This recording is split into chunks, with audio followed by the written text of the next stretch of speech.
Zurich Airport, November 2001. Crossair Flight 3597 is one of the few planes left to land. The commander was flying out of Zurich for the last 20 years, so he was really used to this airport. Crossair. The lone controller in the tower tracks the approach. Approach runway 28 for you. I have ground contact. We're continuing on. Crossair 3597. Continue speed reduction to final approach speed. But for some reason the crew can't find the runway. He said it's southern runway 1.3 miles. And the flight ends in disaster. Crossair 3597. This is Zurich Tower. Do you copy? We have a possible emergency and approach. He collided with a hill, so obviously he was too low. A terrible mistake sent a passenger jet dangerously off course, killing 24 people. The clues will lead investigators to a trained professional with an astonishing past.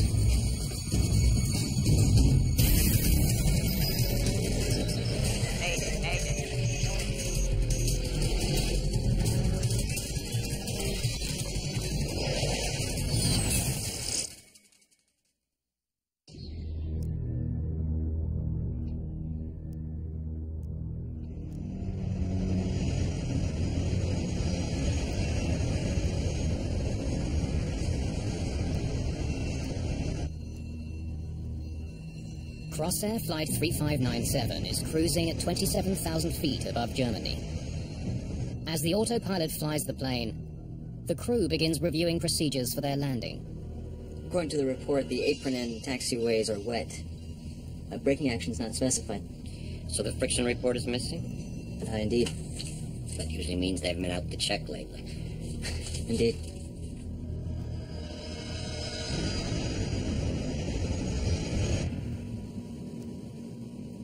It's the last flight of the day on this busy European route. The 660-kilometer journey from Berlin south to Zurich takes only an hour and a half. There are many empty seats on board. A group of 21 passengers never showed up for the flight. Internet entrepreneur Peter Hogenkamp is returning from a business trip in Germany with his partner, Jacqueline Badran. On that day, we wanted to take the train, but we had to be in Zurich for that opening ceremony of that trade show, so we said, okay, so we need to go by plane. I've got to get some sleep. It had been a very busy day, so we were very tired when we arrived at the airport. Among the passengers is the girl band Passion Fruit, Germany's answer to the Spice Girls. They're on their way to perform the last show of a concert tour. I was shocked when suddenly all the passion fruits, all the three of them, were coming over, and they were sitting right in front of us. Just what I needed. Flight 3597 is an Avro 146 airliner. It's a British-made jet popular with regional airlines like Crossair. Captain Hans-Ulrich Lutz is in command. He's been with the airline for more than 22 years, having served as a pilot and as an instructor. So, tell me about the runway and the conditions. Overcast with light snowfall. Visibility 3. First Officer Stefan Lehrer is a newcomer to the airline. He's had his pilot's license for just a year and a half. He was hired by Crossair right out of flight school.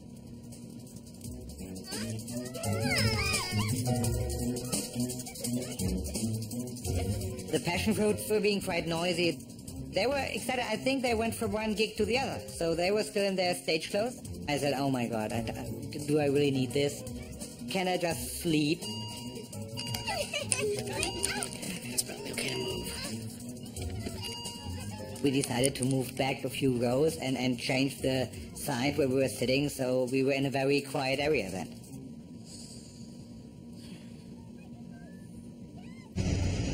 Crossair 3597, clear to flight level 160.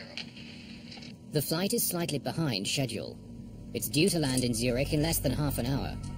According to the latest information, we'll be using runway 14. What kind of approach?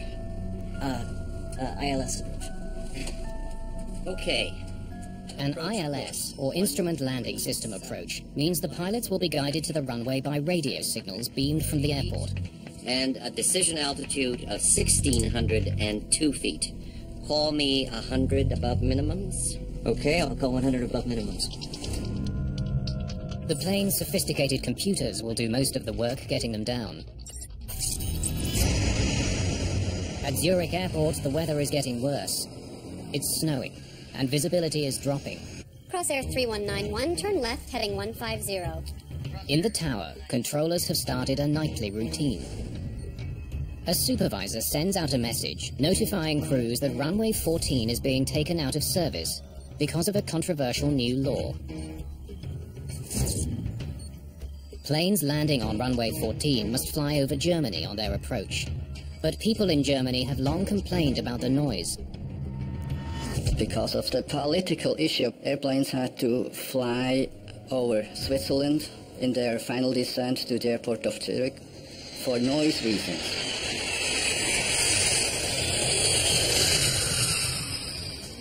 There was no other operational or weather reasons whatsoever. It was purely political. Switzerland has agreed to shut down runway 14 after 10 p.m. to keep landing planes out of German airspace and use runway 28 instead. The crew hasn't received this information yet, but First Officer Lehrer is familiar with the new rule. Should I ask if it's still runway 14? It's almost 10 o'clock. Yes, I'm pretty sure it's still 14. Zurich approach, Crossair 3597. Please confirm the approach in use is the ILS 14. Crossair 3597, you're identified. It will be a VOR DME. Approach runway 28 for you. Oh, hell. What next? Okay, fine. Unlike runway 14 with its sophisticated instrument landing system, runway 28 is not equipped for ILS landings. Instead, it has a less accurate navigational system. It's called VOR DME. A radio beacon sends information to an aircraft about its distance from the runway and whether it's left or right of it. It provides no guidance on the plane's altitude. Pilots would rather not make VOR approaches because they place a greater workload on the flight crew. He would always prefer an ILS approach because he gets guidance on the approach slope. And he can also use his autopilot to guide him down literally on ground to the runway. Because of its less precise technology, runway 28 was rarely used for landings before the new noise law. Okay then, rebriefing for runway 28. That will be chart 13-2. Now Captain Lutz abandons the ILS approach he was planning and prepares his first officer for the new non-precision approach. Are you familiar with the 28 approach? Yes, I've done it a couple of times. The crew goes over every detail of how they will approach Zurich Airport. Rosadingen, Zurich.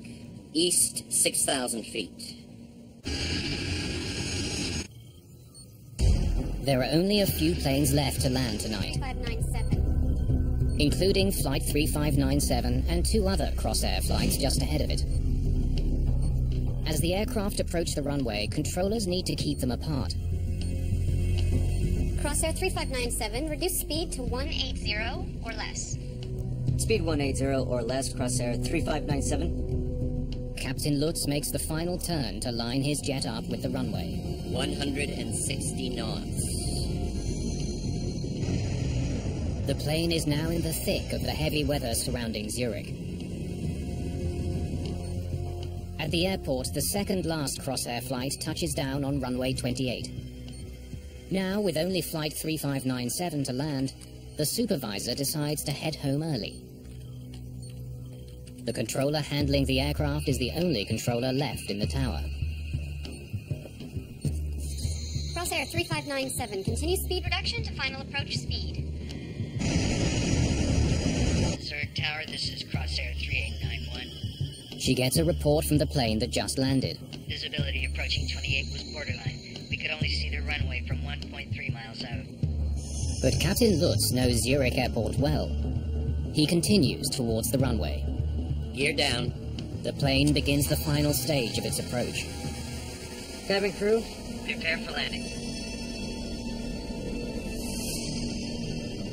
Captain Lutz begins slowing the jet and puts it into a steep descent.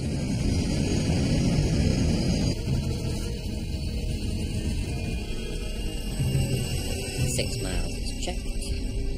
Yes. Flaps 3-3.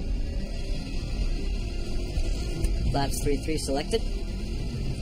Final check. Final check. Confirm 3 greens. Is checked. 116 knots. The descent gets even steeper. Full flaps. Set. Checked. Flight 3597 is about 3 minutes from the runway. Captain Lutz expects it to come into view any second now. Uh, 100 above. Do we have ground contact? Yes.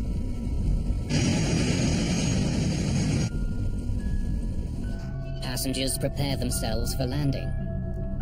We were pretty close to the airport, so you think, okay, this is going smoothly, but it was dark and it was snowing, so we couldn't see anything.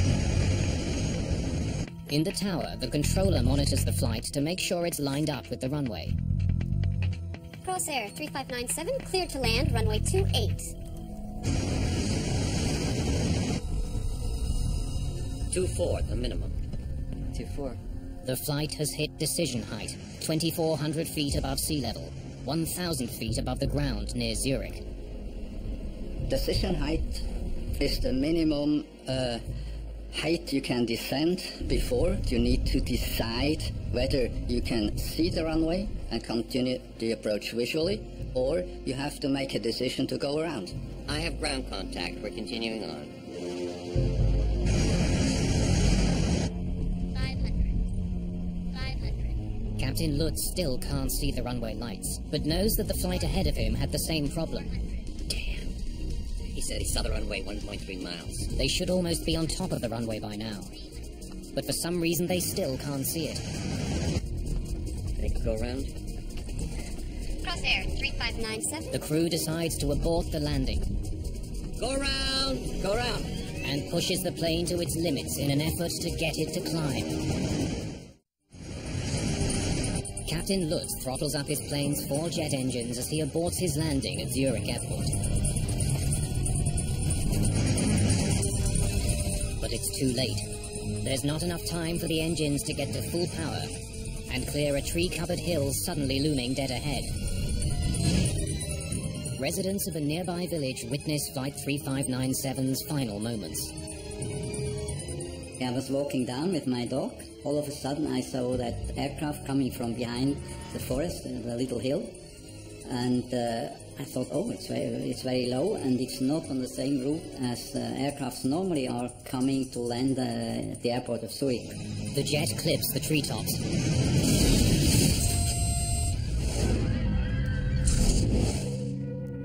Suddenly, it was shaking very hard. What's happening? Something is wrong.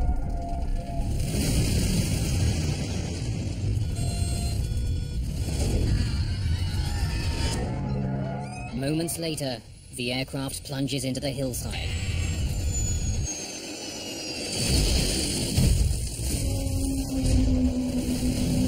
Crossair 3597, this is Zurich Tower, do you copy? Crossair 3597, this is Zurich Tower, do you copy? All of a sudden, the whole sky in the west was getting really orange, like a big fire, like an explosion. The impact tears the aircraft apart.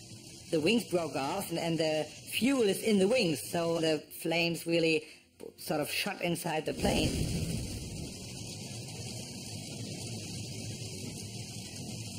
Crossair 3597, this is Zurich Tower, do you copy? This is Zurich Tower. We have a possible emergency in approach sector east. I repeat, approach sector east.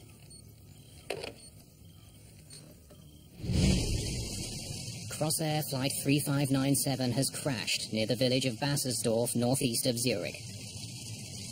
Some people have survived the accident, including Peter Hogenkamp and Jacqueline Badran. I don't have any memory of how we really walked out, because the bag was cut off, and we were just able to walk out there. One member of Passion Fruit also survives, but her two bandmates seated just one row ahead of her have been killed. I thought, you know, when they give you these instructions in the beginning when you get on the plane, how come they never tell you how far you have to run away from a burning plane? Because they never tell you. Get away from here. So we thought, I don't know, 100 meters? Within minutes, emergency workers get to the crash site. Hey, over here! Over here! 24 of the 33 people on board Flight 3597 are dead, including Captain Lutz and First Officer Stefan Lehrer.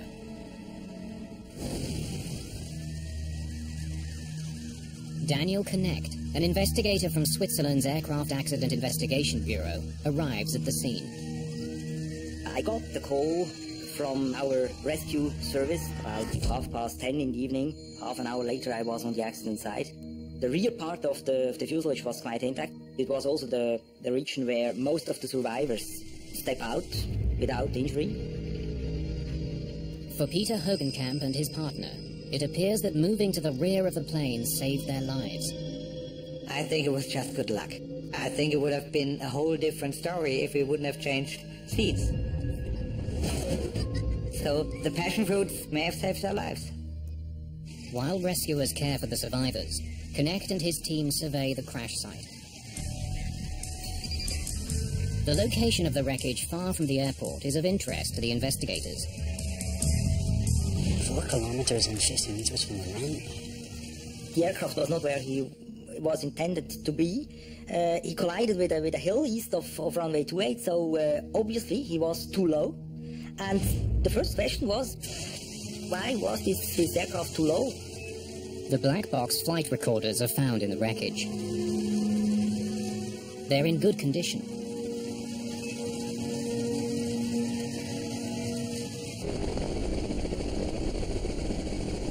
Investigators are well aware that this is the worst aviation disaster on Swiss territory in over a decade. They're under pressure to find answers fast.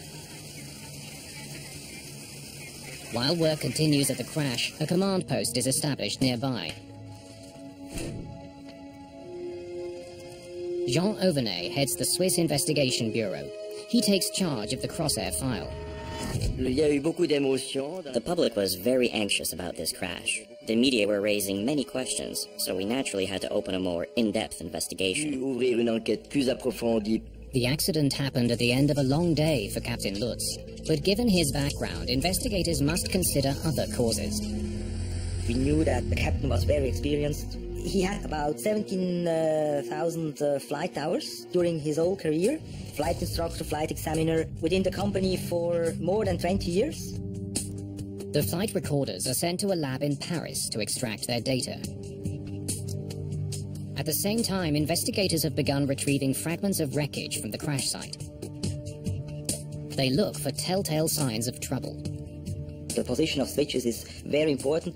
Also, if you have some indication panels, for example, with bulbs in it, you can, after a crash, you can analyze the different wires in the bulbs, and then you can determine which, for example, indications or even warnings were active at the moment of the impact.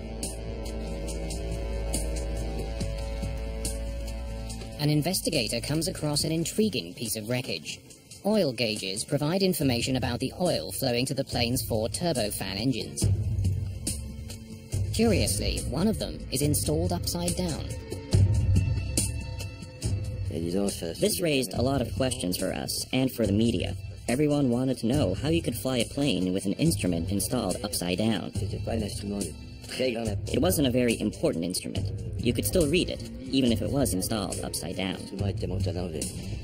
But if this obvious problem was never fixed, what else could be wrong with the plane?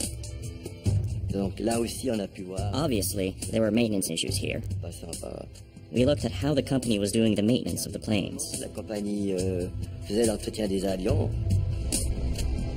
While this review is being launched, investigators study the plane's engines to determine if they were running at the time of the crash. Soil, tree branches, and other debris lodged inside the engines suggest they were. We checked them out visually, and we saw that the 4 engines were turning in the moment of the accident. Authorities need to be sure. They will have to check their findings against data from the flight recorders. In the meantime, the location of the crash suggests something may have tragically misled the crew on their descent towards Zurich Airport. Connect focuses on the flight charts they used to plan their approach. Is the problem with the approach, or is the problem with the aircraft? This kind of question was dominant when we started the investigation. Are you familiar with the 28 approach? Yes, I've done it a couple of times. The approach chart provides pilots with directions to the runway, Zurich. details about radio frequencies, as well as altitudes and speed for various stages of the landing. When investigators study an approach chart like the one the crew used, they make a shocking discovery. The chart does not show the hill that the plane hit. An approach chart is a very important thing, because an indication which is not correct on this approach chart could mislead a crew, and so easily make them do something wrong. So, tell me about the runway and the conditions. Overcast with light snowfall. A faulty chart would certainly have been a danger to a crew unfamiliar with Zurich Airport. But Lutz had flown in and out of Zurich countless times. He and his first officer were both based in the city. The commander was flying out of Zurich, I think, for the last 15 to 20 years. So he was really used to this airport. Investigators conclude that the approach chart, while faulty, could have tripped up some crews, but not this one.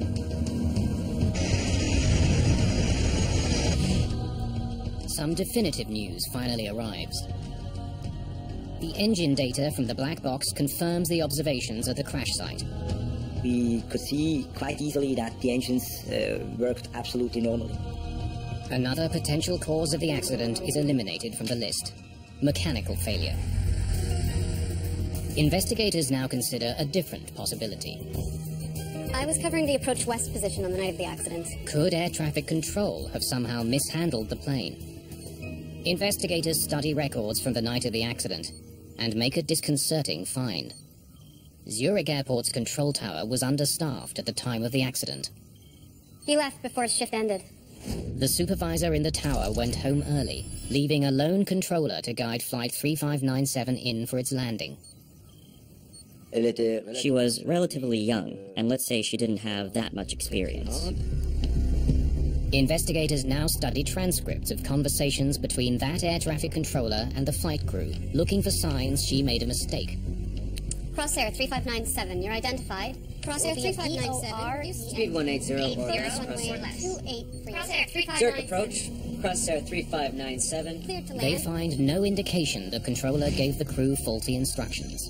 But they do come across the radio call by the pilot of the Crosshair flight that landed minutes earlier. Zurich Tower, this is Crosshair 3891. Visibility approaching 28 was borderline. We could only see the runway from 1.3 miles out.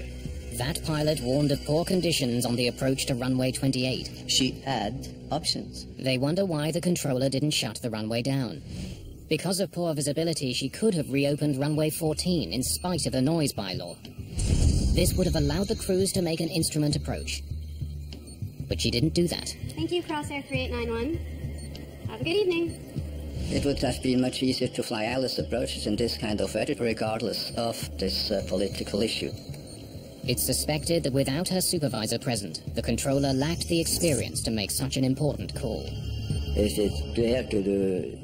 So it's clear that to make the decision not to allow an approach on runway 28 and instead make it on runway 14 demanded a certain kind of confidence, a certain kind of courage. However, Captain Lutz also heard the same warning. 28 was borderline. We could only see the runway from 1.3 miles out. Gear down. He kept going in spite of it.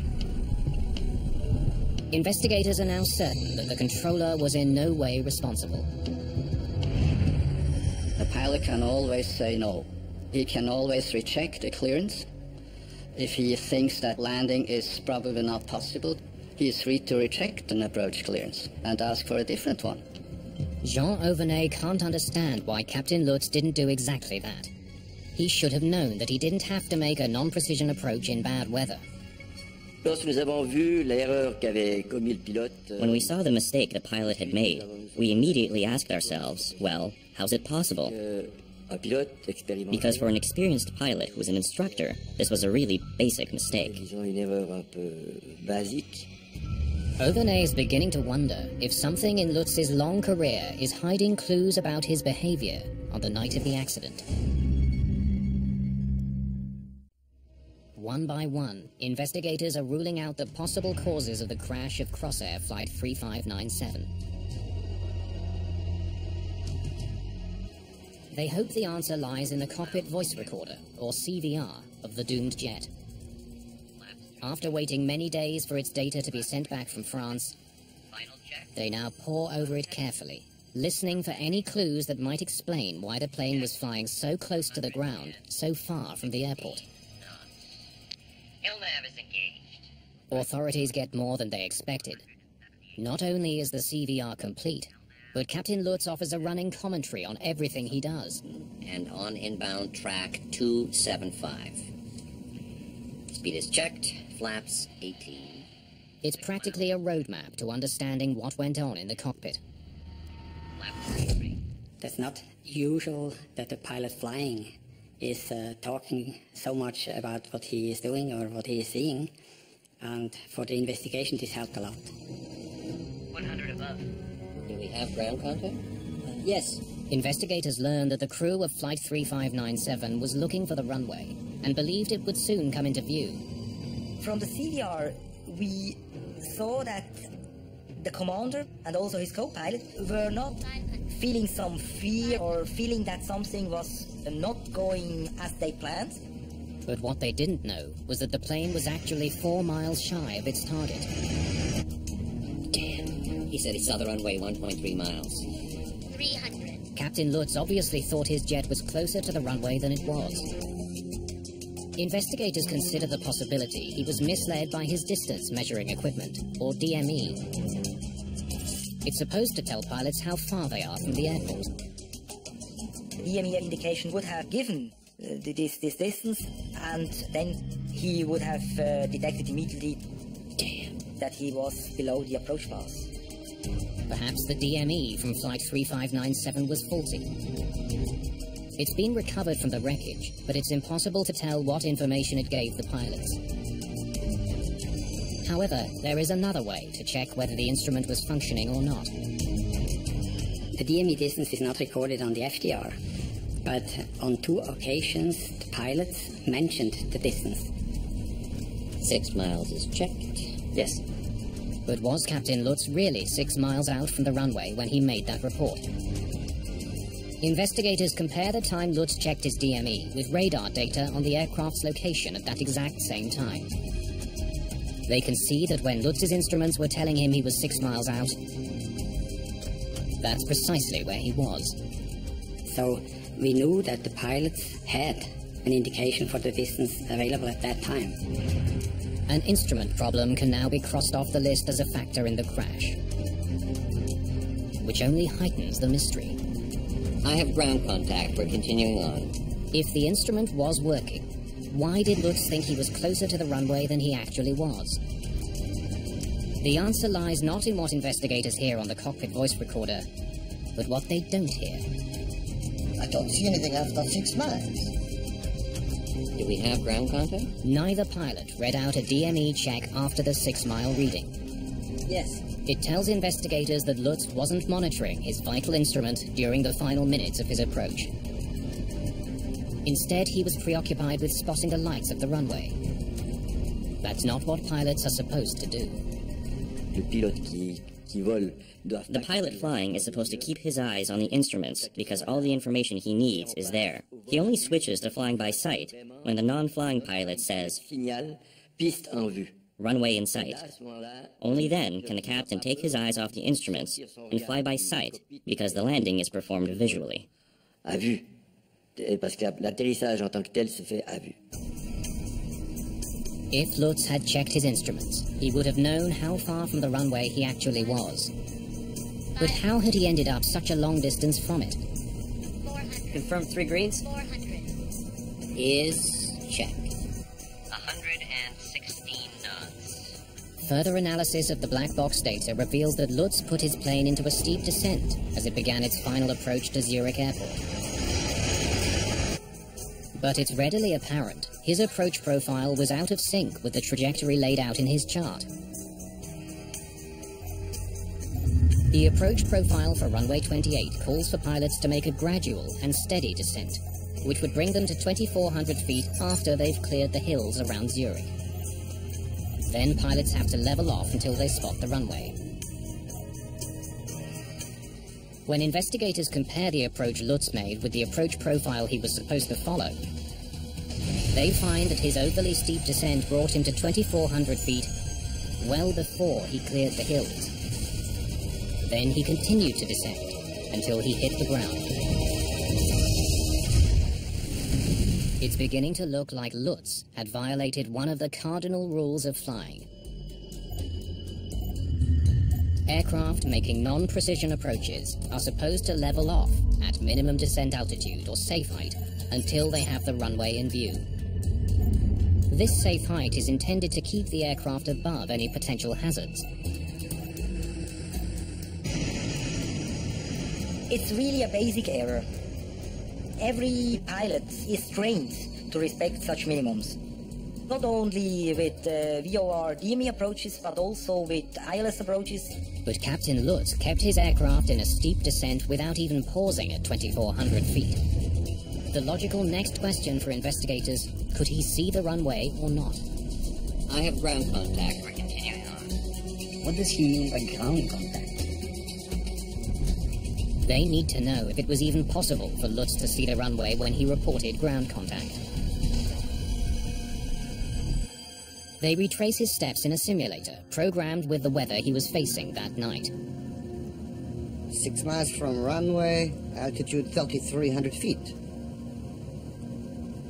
4.8 miles, 2,400 feet.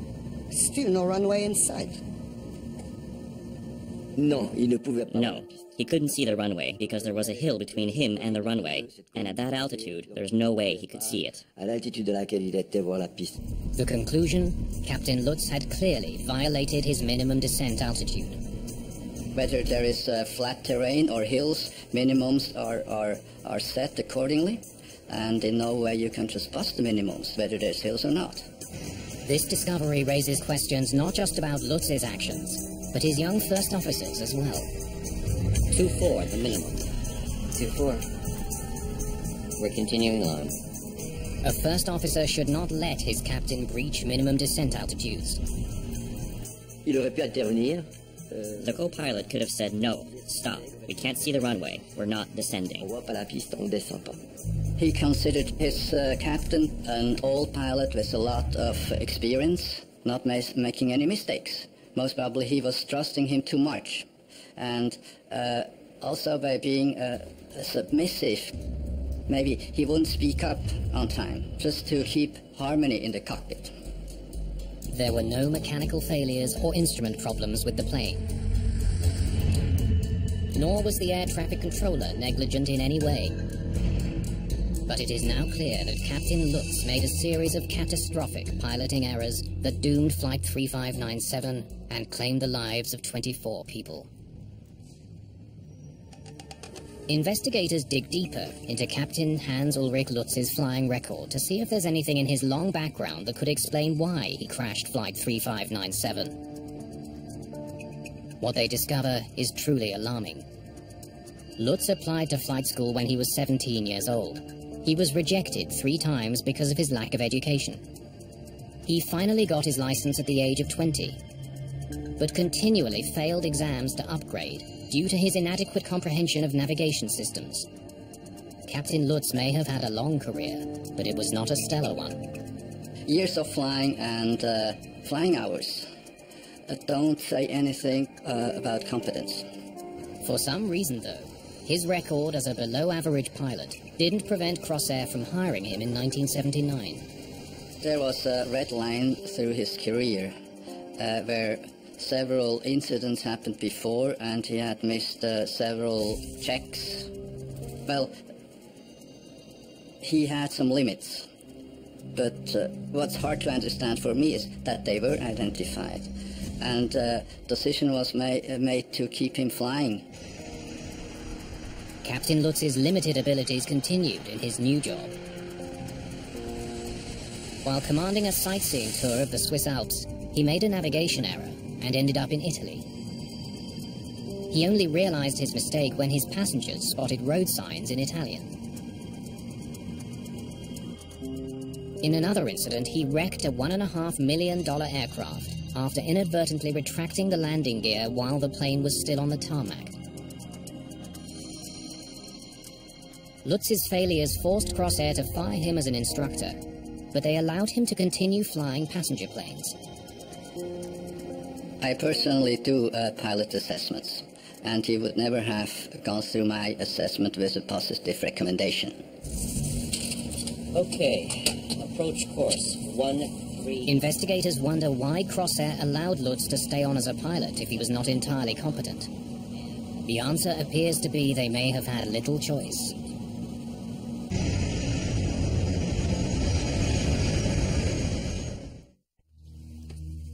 Investigators' first glimpse into the problems at Crossair came after they found the upside-down gauge at the crash site. We had to check if the employees had received the proper training, if they had the qualifications required for this kind of work. No glaring maintenance issues were found, but a closer look at Crossair's hiring practices explains why Captain Lutz was allowed to keep flying. The airline may have grown too fast throughout the 80s and 90s. La compagnie, elle s'est agrandie très rapidement. The company expanded very rapidly, and with that success, it's clear that you have to quickly increase the staff. Office workers, mechanics, that's one thing, but pilots, you have to go out and find them. Mais les pilotes, tu devais les trouver. In those days, they were desperate for pilots, and somehow no decision was made to lay him off because of his questionable performance during his career. Captain Lutz's failings caught up with him on November the 24th, 2001. Take go around. Go around! 24 people paid with their lives.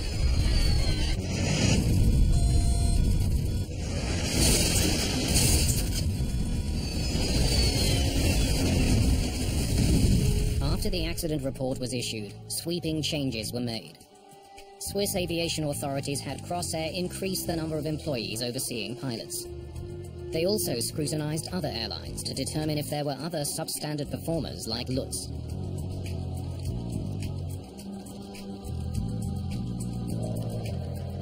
One thing is for sure that the selection process has improved considerably. And, of course, awareness of people's performance during their career was increased considerably. Crossair went out of existence in 2002. It was folded into the Swiss national carrier. As Crossair became Swiss, they adopted the previous Swissair selection process. And I can say today, which is already 9 years since, that safety has improved considerably, and also quality of the pilots that are hired by companies like Swiss.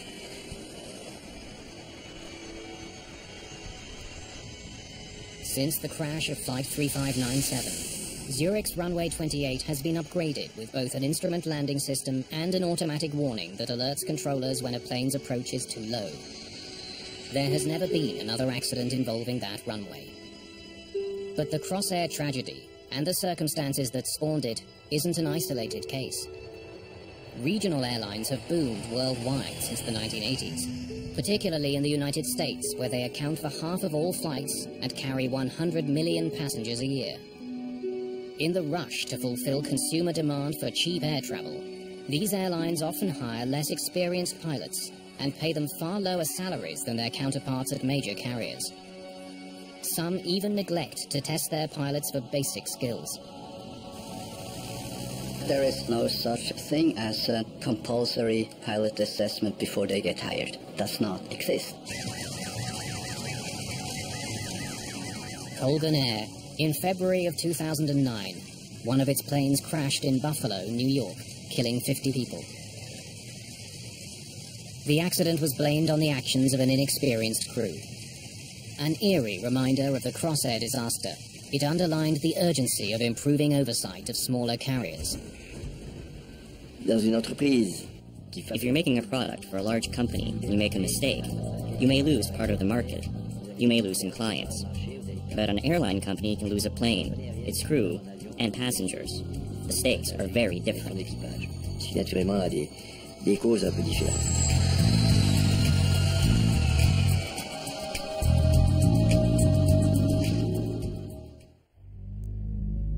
Brand new air crash investigation is back at the same time next week. See natgeotv.com for previews and more. Stay tuned for more drama in the skies.